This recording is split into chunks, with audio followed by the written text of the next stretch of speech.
The Palestinian conflict that is taking place in Gaza Strip is actually an issue that we are talking about so much. Now we are going to bring in our guest, political analyst Angela Gualino, to discuss the recent developments in this war. He's joining us from Hong Kong.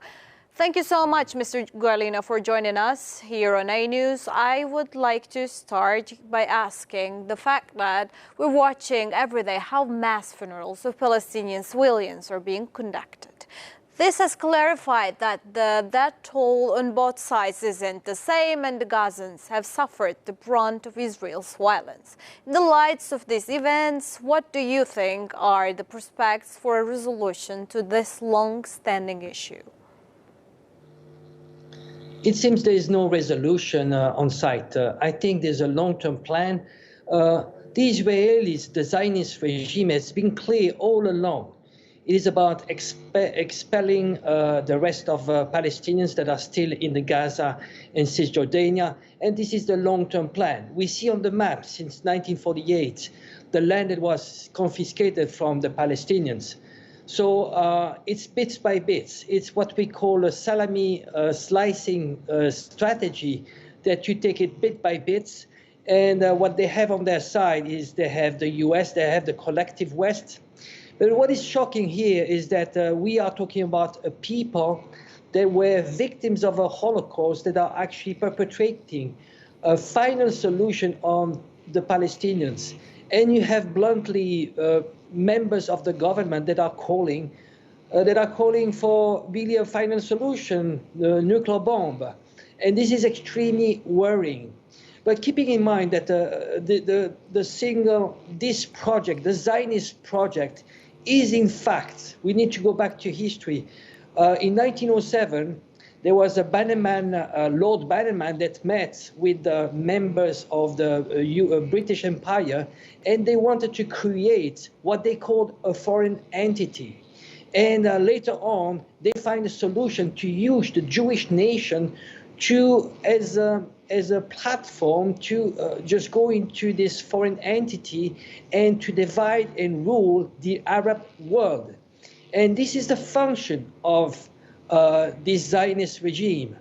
It is very counterintuitive, but Zionism is actually anti-Semitic, because if people really cared about Israelis or Jews, they would go against this idea of Zionism that actually is damaging Jews and is an anachronism. It doesn't make any sense that you have such a state, which is becoming a pariah of the world. It is probably at this present moment the most hated regime in the world. So this is going against Israeli interest. So it is just absurd, but keeping in mind that this is a proxy. Israel is to the Middle East what Ukraine is to Russia. It is a proxy, and they are being used for the US empire. The fact that you were talking about the nuclear actions is actually quite important, and I would like to ask you about that. Just recently we saw how Israel cabinet members mentioned the possibility of using nuclear weapons, as you said. Now this is a serious concern, isn't it? Because it sets a dangerous precedent. What is your take on the statement and its potential implications? The doctrine when it comes to the use of nuclear bomb when it comes to Israel is, if Israel is threatened in terms of existential threats, it allows itself to use the nuclear bomb. So here they mention Gaza, and it doesn't make any sense, because if you put a nuclear bomb on Gaza, you would have an impact on a whole region because of radiation. But what is most worrying is that it's more, I would say, for Iran. If there was a confrontation between Iran and Israel would feel that it has an existential threat, I would expect maybe Israel to use a tactical nuclear bomb against Iran. If there is a single state around the world that is the most dangerous, that is actually capable of doing that, That is the Zionist regime. You are scared, you are as an analyst scared of the fact that Israel can actually push the button and send away the nuclear weapons. Your words are actually interesting. I will take you on that. You believe that the only one who can use the nuclear power as of now is the Israeli regime, not Iranians, not North Koreans, but Israel. Why would you think so? Just track record. Give me a nation around the world that has waged so many wars as Israel. Iran hasn't attacked anybody. North Korea hasn't attacked anybody. When we look at Russia, Russia has been defending itself. It has been defending the genocide of Russian population in the Donbass. China, name me which war China has waged since World War II. China has been aggressed all the time. There are two dangerous nations that are holders of that have the nuclear capacity that are extremely dangerous. There's two nations. One is the US, and they did it. Keep in mind that there's a track record of 2 nuclear bombs that were dropped when war was already finished. Japan had been defeated, and they dropped 2 bombs on Japan. Do you know the reason? It was to scare the whole world and to show the USSR that they were the first one to have the nuclear bomb. So the US has the track record, and the US has been aggressive around the world. How many wars the US has waged since World War II? How many countries, how many millions of displaced people and destroyed life? The US. When you look at Israel, Israel is only a continuation of the US. It's a proxy. And I would not be surprised that if there is one single country that is capable of doing that, that is Israel. And this is a good example when you have a member of the parliament. When is the last time you've heard any member of a parliament, of a minister actually, of a regime saying that openly? This is an indicator. And again, you know, there's one thing which is extremely clear. When it comes to not only the population, but politicians, leaders in Israel, they are actually calling for final solution on the Palestinians. They are actually very transparent. Again, when you have Netanyahu going to the UN and showing a map of Greater Israel, when there is no more Palestine on the map, that is very clear. They are very clear about their intentions. The long-term plan is to get rid of Palestinians. And the really long-term plan too, I wouldn't be surprised that they'll have a solution also for the Arab Israelis, the Arabs having an Israeli passport. So the problem is that Zionism is a disease. We should not actually confuse. You know, there's a Jewish nation, and this is Jewish religion, and I do respect Jewish, but Zionism is a disease. It's something unacceptable. It's a very racist disease, and we need to find a solution. What worries me also is the attitude of not the Arab world, but Arab leaders. We have leaders around the world. We have South American leaders actually cutting ties with the Zionist regimes.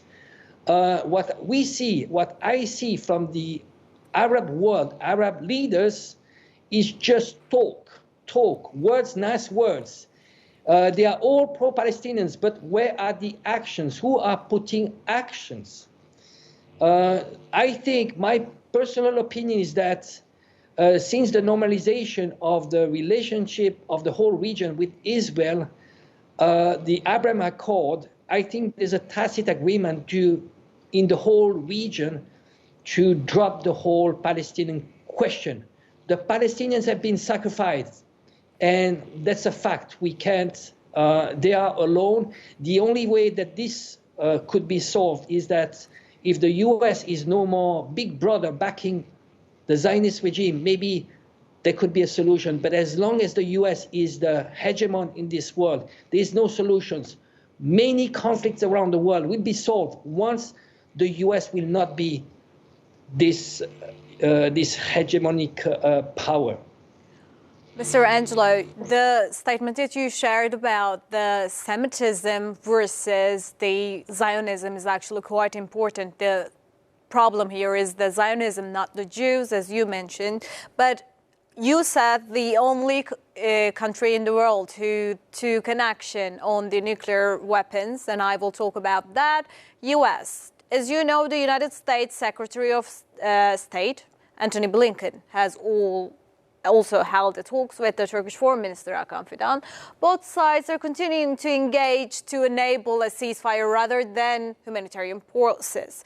How are you looking at the American Secretary of State's visit to Ankara? Because I know that you said you are thinking that the hegemony of the United States is not going to solve any problems.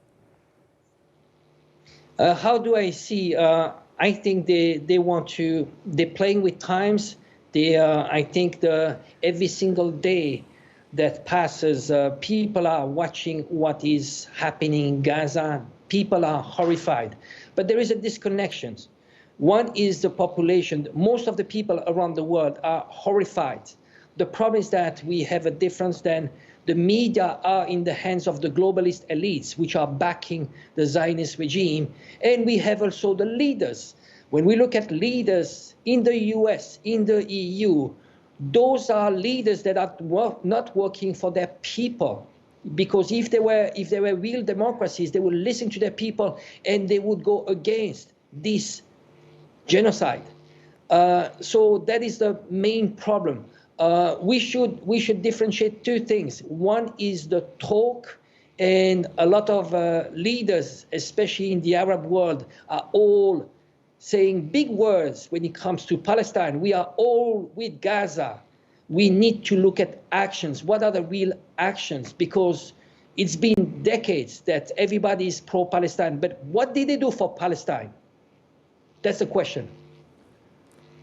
Obviously, I would also lastly ask you about the Israel-Hamas conflict. It has been going on for a month. In your analysis, what are the keys or obstacles to achieving a lasting ceasefire and potential solutions without the interference of the other parties, such as US, as you mentioned?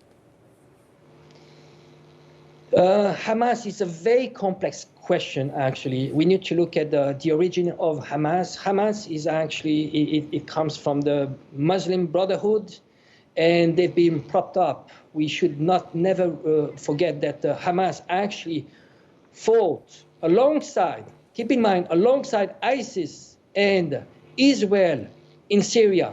This is a fact. This is a fact, and it has been propped up in Palestine as a useful enemy because they needed a radical enemy and to divide the Palestinians. The problem that could arise the next few days is that we might have the people backing Hamas, who's not very popular, that might actually have some very big tensions in Cisjordania.